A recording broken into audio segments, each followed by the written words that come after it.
Hello මොනවද අපි හදන්න යන්නේ ටටන් චොකලට් පුඩින් එකක්. ඉතින් එන්නකෝ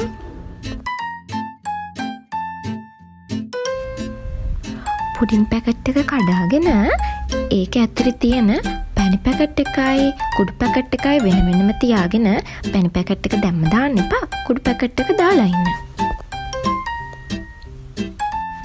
පැණි පැකට් එක අපිට දාන්න ඕන වෙන්නේ අන්තිමට. ඒක නිසා ඒක දැම්ම කඩන්න එපා. ඊට පස්සේ ඔයාලට කැමති විදියට ෆ්‍රෙෂ් මිල්ක් නැත්නම් කිරිපිටි. අපි ඉතින් අපි හදන්න වෙනදටත් කිරිපිටි දාලා. ඒකින්ද කිරිපිටි හැදි 4ක් හොඳටම ඇති.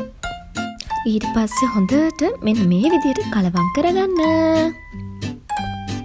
කරගත්තට පස්සේ මෙන්න මේ විදියට ඔයාට ඇති කියලා හිතන ප්‍රමාණයට උණු වතුර දාගන්න. නැත්නම් අඩු කෝප්ප 2.5ක ප්‍රමාණයක් දාගන්න.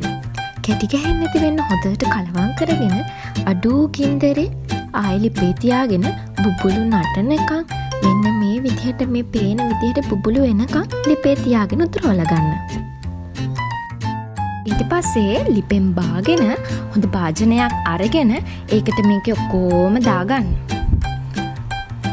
මෙන්න මේ විදිහට අඩි අඟලට තැලෙන්න වගේ ඔක්කොම ටික හූරලා අරගත්තට පස්සේ තමයි අපි අර පැණි පැකට් එක මේකට උඩින් වක් කරන්නේ.